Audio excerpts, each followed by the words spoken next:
Welcome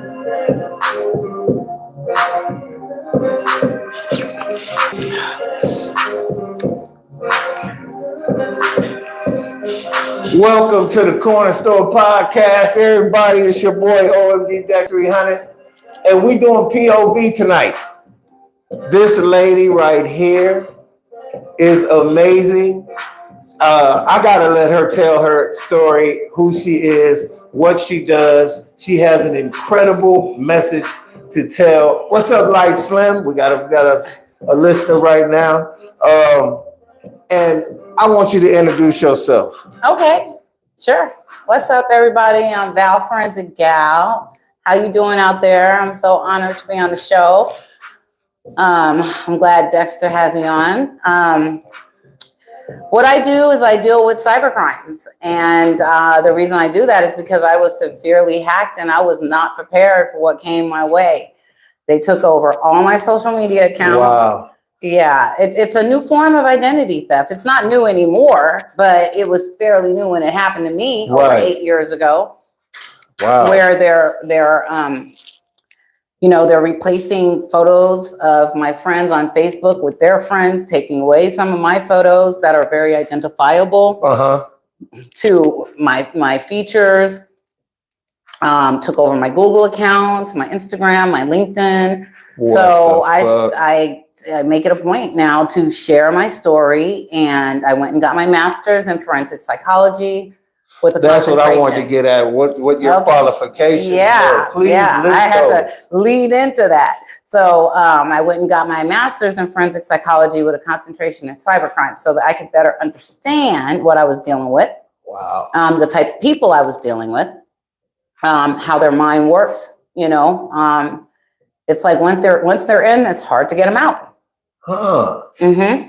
So that's a little bit about me. I do a show called Cybersecure You on OneStream. Please tell us about that. I do that on OneStream.tv. I have guests from time to time. I'll have doctors and experts in the field of cybercrimes who are also doing what I do, which is teaching people how to be proactive with their devices and their accounts. That's the main thing. The type of passwords you should have, the ways you can reset your device if you think that someone has compromised your device. We can tell you different ways to protect yourself. Okay. Yeah. So what else do? I do my Instagram posts. Oh, wow. Where I share information. No, and that's very time. Please let them know what your IG page is, for the simple fact that the information that I saw by looking at some of the videos you put out is people got to know this stuff. Yeah, absolutely. People have to know this stuff. What is that Instagram page? It's at VAL, VALL, Forensic, FORENSIC GAL at, oh no, I was about to give you my email address. So it's just VAL FORENSIC GAL, but VAL double L. Okay. You pretty much master's degree in cybersecurity, correct? Master's degree in forensic psychology with a concentration in cybercrimes. Because in forensics, you can go into many different types of areas, right? You can go into crime scene analysis. You can go into expert witness. I went into cybercrimes. That was one of the questions I want to ask. Have you worked with law enforcement? Only in my own situation, but I have not worked with them, because what's the problem with dealing with cybercrimes is law enforcement is way in the past. They don't, if they're not actually in the cybercrimes unit and they're an officer on foot, even though they know that things can be manipulated, they're not ready to admit it. They're not ready to address it. They dismiss it. They don't want to take reports on it. I've had the FBI agent, when I went to him, because my situation is that of a gang of some sort that came after me. And not only did they do it online, but then they started to get physical. Wow. And so I had to get the FBI involved, and they just, the agent turned his badge around, didn't want me to see his name.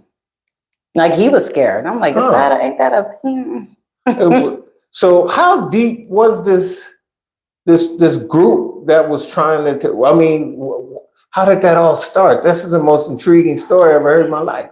Well, that's something that I've been trying to pinpoint. Who did I come across in my life that would put this much effort into trying to assume my identity. And they did it once I started going for my master's degree. And I'm a very good writer. They obviously are not. And they would literally steal my work while I was writing. So I'd start writing a research paper. I'd get ready down to the bottom, complete the paper, 10 pages, mind you. About to put the period, the whole thing would disappear. Wow. They would just wipe the whole thing out. Even if I saved it throughout, it would just disappear. Listen to this, people. Listen to this. I'm telling you, there are some incredibly gifted people out there on these computers. Yeah. If your knowledge is real basic and you have to have everything encrypted and double encrypted these days because these people are sleuths. Yeah. I, myself, Dexter Davis was a victim twice. And I call myself knowing what I, supposedly know. Ain't nobody finna get me. Right. That's what you think. Got them. Especially, and you know what they prey upon? This is the thing that they understand about the United States of America. Everybody out here, even the wealthy, and this is what scares a lot of people about living in America. The wealthy even feel the pinch. Yeah, they take their bills are paid. They got, they got a few dollars to go on trips and stuff. But I'm telling you, every year, them people sweating bullets to try to stay in that lifestyle. You better believe it. You know what I'm saying? One or two hits at the stock market here or there, and they living from Calabasas and Sherman Oaks somewhere. Right. That's just how it is. So listen to what this lady is saying. She's in the know, and she's not only educated in the area, she was hacked herself.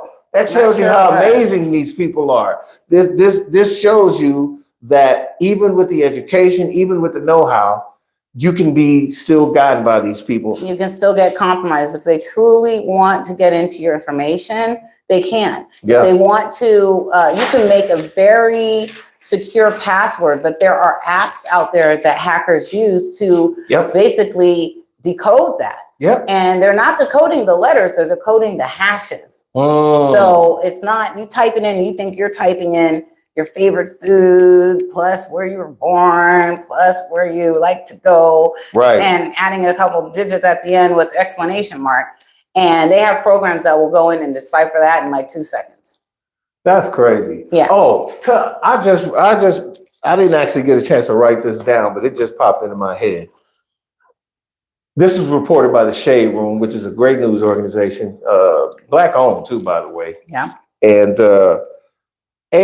voice AI on the phone is becoming a real issue to where they can actually, they have rap songs now, like Eazy-E's NWA song, Rolling Through the Hood or something like that, but they got Biggie Smalls' voice on there. Yeah, I heard that. So you mean to tell me AI is so sophisticated now that they can make the voice of somebody who's not even alive, call you or something like that? There's a lot of people worried about if they mimic their voice and then call their children and say, meet me outside or open the door. I left my key.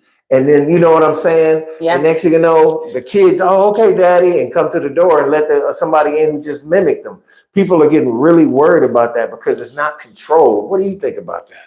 Interesting. My friend and I, she's an attorney out in DC, and we were just talking about that. Wow. We were literally just talking about it. And she was like, Val, you need to touch on it. You need to talk on it. You need to speak on it. And I'm like, you're right. Because I have spoke about AI. I've done that a lot on my show. And like I said, you can check my show out, Cybersecure You. Just type that in on YouTube. Gotcha. And I have a whole bunch of episodes there. Now, here's the thing. When I got hacked, one of the things that I noticed is they hacked my Gmail account and they changed the two-factor authentication, which is an extra layer of verification using your phone number, right? They switched out my number for their number. So it made it difficult for me to even get back in my account. Wow. Someone was able to bypass that one time and I was able to get in for a little bit, like maybe for a day before I got kicked right back out and could never get back in at all. What I found when I went in. Was this your Google account? Yeah, this was my Google Gmail account. Friggin'. Yeah, and they went and started deleting. Mind you, this is over 21 years of information from Social Security, driver's license, to property information, to my parents' information, to my daughter's information, like everything. Because back then we weren't as aware of being secure. right? And how to secure, don't have all this information sitting in your email so that if it gets hacked, they have your whole life. Oh, my mama. And that's exactly what happened to me. They had everything to basically pretend to be me. Point being is one thing that I found was, it was so strange what I found on on the menu side of your Gmail account, where you have like your settings and you have your labels for your folders and stuff like that. I found like over 1,000 clips of my voice. I don't know how they got it. I'm assuming it's through my phone, and they were recording that. And since I had Gmail on my phone and Gmail on the computer, they were able to. They had all these voice clips, and so I was like, "Are these people trying to get on the phone and pretend to be me?" So I'd have situations where I'd call to rent a car. What the? And then I'll be sitting there waiting, because it was one of these services where, you know, they come bring the car to you or something like that. And then I'm waiting, hour go by, hitting them back up like, I thought you were bringing the car. Oh no, you called us and said you didn't want it anymore. Whoa. How long did this go along? That went on for like a good 8 years. And I'm still dealing with the remnants of this. My story is by no means complete. That's why I push and I put the word out there, because not only do I want these people caught, but I also don't want anybody to even go through what I went through. Am still going through. Let's put it that way. I gotta ask. Now we got a couple of people listening. I gotta ask them now. You know, I want to wait a second, because it takes a minute for them to question. Anybody have any questions about any identity theft or anything that you're worried about now that we have her here? Light Slim, who's in New York, she just made a mention. Someone stole my info and filed for unemployment. Yeah. Oh my gosh. I'm so sorry that happened to you. Yeah. Oh, it's very prevalent. I mean, you have people that are sitting there waiting for, I mean, the state doesn't even know how to deal with that just wow. Yet. I've been hearing that quite often, where my dad had it happen to him. Really? Yeah, absolutely. Where someone was getting unemployment in his name. No. And he's retired. Retired. Wait a minute. He hadn't filed? No, he's retired. He has a pension, So he was like, I'm not going to wait. Social Security. I'm not going to touch that until, because he can get that with it. Right. So he's not going to get unemployment. My dad is basically retired. So he just filed for unemployment, not Social Security. Not Social Security. Got you. Filed for unemployment. She said that too. Yeah. To unemployment. I don't know why that went to Social Security. Okay. Yeah. So. She said this happened during the pandemic. Oh, so I wonder what she did. First of all, how did she find out? If you could respond, sweetheart, I know you're listening. What ultimately happened? Give me a quick line on what ultimately happened. We'll continue talking. She said, crazy while I was working. She said she had a job and somebody filed while she, what the hell? While she was getting a paycheck. What? So they could have got her in so much trouble where she had people knocking on her door ready to take her to put her in jail, and she'd have to defend herself. During the pandemic. Yeah. Fraud. Just fraud. But that's just regular ass fraud, That's crazy. But maybe they went online, because you see, being online gives you don't have to, they don't see your face. They don't know your face. They don't know who's behind that monitor filling out that information. What are the verification points for that? There are none. So somebody could easily go on there if they just get a little bit of your information, fill it out, and all of a sudden put an address that belongs to them and get unemployment. Now, this is unusual. She just mentioned that her apartment manager told her that she had been, that someone did that. Okay. And it took 1 year to clear it up. Yeah, it takes time. Yeah. Now, that's going to lead into this, what I was just looking at here, which is my fourth thing. Is there some tips you have for the general public on how to protect themselves from identity theft and some of the problems that these hawks got out here? Because I call them hawks. Real quickly, before you answer that, let me give you one of my situations that happened. I was really hard pressed for money. I was living in Baldwin Hills at the time. And I'm telling you, this loan place hit me up with the most legitimate looking it was beautiful. Right, nice package, huh? I'm like, damn, I could get it. And they was like, you're approved. And it was just beautiful. Everything was set. I'm clear until it started asking I'm like, Right. Right. It's fucked up. But you be hard pressed for that bread, and you think if you're right on the brink of it, it'll be in my account tomorrow. Because they always put that line, it'll be in your account tomorrow after you do this step, blah, blah, blah. So I went on here like a dummy and gave my, man, I was with Citibank. Citibank was like, boy, you got hit, boy. They didn't take nothing because I ain't had nothing. Okay. But they tried, they said, close everything, you know, all your shit, because they probably trying to file all through everything. I'm like, for sure. Right. And they was mad at me too. Citibank was hot. They closed my shit immediately. I couldn't get my direct deposits or nothing. So this, whoever that was that called you was able to get into your account. But they couldn't get anything, but they still had your information. I don't mess with no customer service. I don't give a damn if the company's legitimate. If you sound like you're from India, I'm not talking to you. Right. From now on. I understand that. And now a bunch of companies have called them like, look, we do sub some of our work out there. This is a legitimate person. Everything I said you, I got hit too many times by people from over there. This is not a racial thing. It's just, you just don't know which one is which. Okay. Especially now, since that's the second time, and it was here where I was living here, I got hit again by another company with a real company's name, logo, and everything. I had to tell the company. They was like, and I sent them all the shit. They was like, what? This shit look amazing. They was like, this is our shit. You know, it reminds me to mention to your viewers that one of the telltale signs that someone has your information is when you start receiving a lot of spam calls and you're getting those IRS calls. Those calls, I don't get those, thank God. No, but they do come and they do happen. And they'll tell you like, hey, I'm calling from the IRS. You need to pay this debt. How would you want to pay the debt? And the IRS will never call you. Nope. Yeah, never, ever. It's all done through correspondence. Right. Or you go down to the IRS office, you know, your local IRS office. So she said people love to put their info on Facebook and Alexa, which is so true. And they use it against you. And she says, check your bank statements every month, which I do now. If I see any weird, you know what I'm saying, and I'll be catching stuff too. But what is this? I know I ain't do that. Right. I don't answer the phone unless I know you.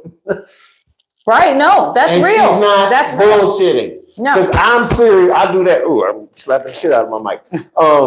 I do that for sure. Because that's how they get you. Yeah. You know what I'm saying? All of these. That one that really kills me is the one that keeps calling. I don't care whatever you tell them. They keep if you could block them, they'll keep calling. And they say, we the loan forgiveness people. I'm like, bitch, I don't need no loan forgiveness. I don't have one. You know what my friend does? He'll answer the phone and say, FBI, how can I help you? When he gets a lot of spam calls, you know, and he'll take it even further, you know, and if the woman doesn't, if it's a woman and she's talking too much, then he takes it even further and he'll say like, where do you live? I think you're cute. You sound nice. Shit. Maybe we can meet, to get her off the phone. Basically. But she brought up an important point, Dex, in regards to the phone calls. What I had found is if you're on the phone, let's say you answer the phone and you're like, hello, and no one's answering. That is enough time for hackers to inject. You know, I've gotten a couple of those where they don't say shit. And I hear this other thing. Watch out for this sound too. Whenever you answer your phone and they go whoop, if it does a little sound like whoop, like a little drop, right, hang up. Right. Don't so you say hello once, hello, nobody answers, hang up. Because literally it takes less than 30 seconds. Listen to her. Less than 30 seconds. Those so that's what I had to start. I want to say this real quick before we continue on. This is really about the show, but it's off topic. At the beginning of the show, I don't know why the fucking back camera was pointed toward me. I look goofy as hell. Please bypass that part. And I turn the camera around. It's perfect. She looks absolutely stunning, you guys. Oh, thanks. Look, if she's in cybersecurity, I'm gonna tell you right there, it's looking good for them fashionably. She's killing the world out here. We're looking real gorgeous. Thank you for being here. This is a part of the show right here where we do special things for the guests. And I gotta say, we still have, Light Slim knows about this, and whoever else watches my podcast knows that I have a thing called the Spirit of the Month.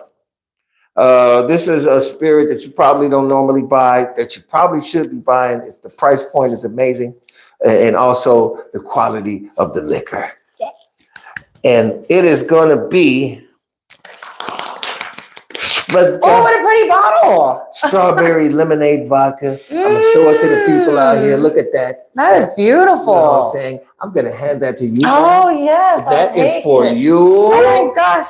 And you also get the mighty Corner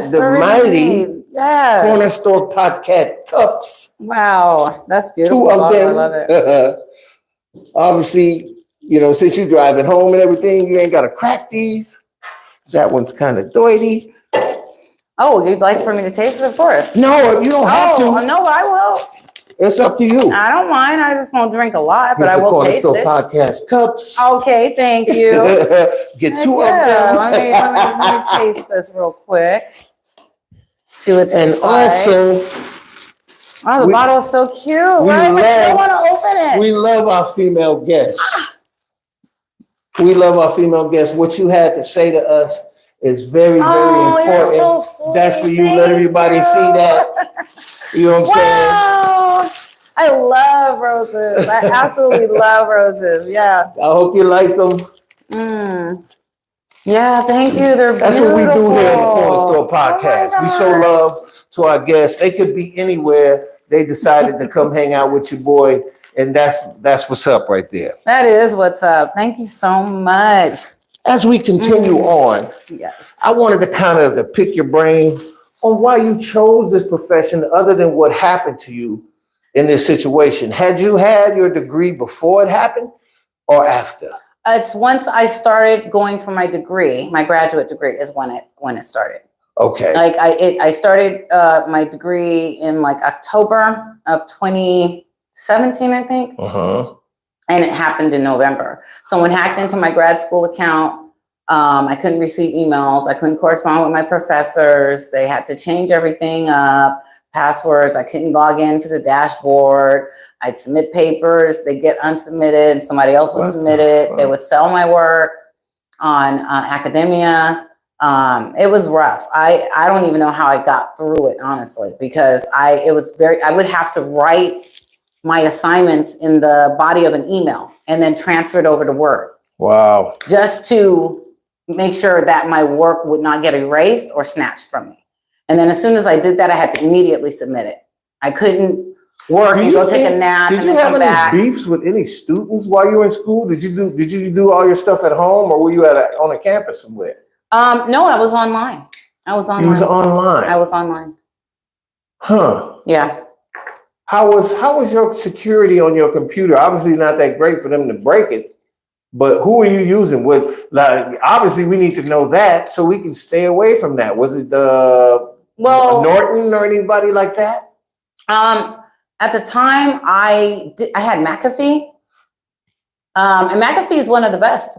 Okay. Really? Yeah, but once you're hacked, it doesn't matter. Because in my case, they were able to infiltrate no matter what VPN, which is virtual private network, used to mask your location. They were able to literally use it for themselves. It's what it is. It seems like I was on someone's server. So it's as if I'm borrowing their computer. Gotcha. And they're the main computer, and they're like, so everything I did, they knew. Wow. So they like mirrored my devices. They mimicked your Jesus. Yes, absolutely. I even had an incident today where yesterday, someone, whoever, it's like a gang, okay? And let's be clear. And the gang has broken into my home. They have ripped up my clothes. Wait. Broken into your home as of physically broken your house? Yes. Like I said, it's some kind of gang. I don't know what the gang is. I don't know who they are. Like, it's the weirdest thing. And they have broken in my house. They have they plucked stones out of my jewelry, ripped clothes, ripped bags, wear my clothes, sleep in my bed. I mean, it's bizarre, super bizarre. Broken into my car. Like they even scratched on my tent, on the passenger side and the back seat, which I never said. I'm driving my car. I'm putting on my investigative hat on this. It sounds like a female. This sounds like a female. That's what people say. It's like some vengeance. There is somebody in your past that has it in for you, and they are hell bent some kind of way. They know how to do computers or know someone that does, This is just a weird. I'm so intrigued and I'm fascinated that you're here. Thank you for sharing your story on my pod. You know, I'm pissed off that I started it looking at my damn self, looking like a damn. It got crispy as I turned the camera. She, what does it say? You see, Slim, she's always saying something very profound. She said it should and probably is someone close. Should be somebody close to you. They know too much about you. Hey, well, and what they didn't know, they broke in and they figured out, right? They went through my mail. Sure. They made what they have but an idea? You see, here's the thing. It appears that this particular gang has their hands in everything from my mail. They used to I wouldn't receive my mail, and when I did, it would already be open. I'd have to call cops on that. If I received a package, Windsor Hills. Huh. Yeah, so it's not the area. I'm in a multi-million-dollar area. So it's not that. And this was happening before I moved there. I was living in San Francisco, which is Silicon Valley. Mm-hmm. And that's when it happened. When I moved out there, I didn't know anybody. I knew one person.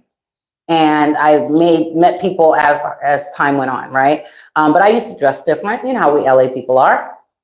We wear heels, Who knows? And I always tell people, you never know who's watching you. Because I didn't think anybody was watching me. Watching me for what? I don't have nothing that you want. One thing about, lights that went on. Hey, but it's all good. It's actually all good. I think my battery that went out. It's all good though. Yay. We can see you still perfectly. We just got a little bit of a shadow. Sorry about the technical difficulties. I got a new device that I'm running off of. It's a wonderful little battery. I probably needed to. Oh, you would have to charge it. She said people are always watching. She ain't lying. Yeah. And these things pull a lot of juice, believe it or not. The ones that I got coming, which I told you about, they actually haven't been delivered to you. Oh, okay. But they will be. They won't pull that much juice off of here. Okay. And I love this thing, actually. I'm probably going to get a bigger one. But Slim just said people are always watching. Yeah. And she lives in New York, so you got to definitely know that's true. Yeah, for sure. But they're watching no matter what. My thing is people like myself, people like Slim, we're just doing us, right? That's it. We don't think anything special about it. We just do us. We're happy how we happy. We laugh how we laugh. We have a friend. We do our thing. But there seems to be there's always somebody that's like, well, wait a minute. Yeah. I don't like the way you do what you do. And they have an issue with it, you know, and they may not confront you about it. Somebody decided to confront me about it. So, but again, they confronted me in a different way. Then they just come up to me and be like, look, I got a problem. Mm-hmm. They literally attacked me in every other way possible. I'm going to say this. One thing, just like Slim just mentioned, God got us all the time. Absolutely. And for sure. The most important thing is that we still here. You're still alive. They haven't harmed you physically, thank God. And I really appreciate you bringing me this story, lady. You are amazing. Thank you. You're truly a gift. Continued blessings. Thank you. And also continue to fight the good fight, in this situation. I'd like to thank Val, the Forensic Gal, for coming to the Corner Store Podcast. Please check her out on her podcast and let us know what that is again, ma'am. Cyber Secure You, either on YouTube or onestream.tv. If you go to YouTube, it's easier and you'll see all my shows listed there. You can go to home or you can go to live. I recently interviewed Michael Collier. It is a great show. The Michael Collier Show, guys, check it out. Yeah, I saw that. It's so good from beginning to end. He's brilliant. Quick announcement, I'm going to be on her podcast real soon. We're going to be setting that up soon. I'm going to be coming on there saying some goofy things. Big fan of Michael Collier. I wish I could have been there to co-host that. I'm a big fan. I actually saw him back in the day when he used to be on Venice Beach doing his show years ago. I was going to, if I ever meet him, I'm going to mention that to him. Right. Thank you so much, Val. You're wonderful. Welcome. We love you and continued success. And like I said, I'm going to be on there soon, y'all. This is the Corner Store Podcast with the first POV episode, point of view of the special guest we had. Thank you. And y'all be good. Yes. And we're clear. That's nice music. Where you get that?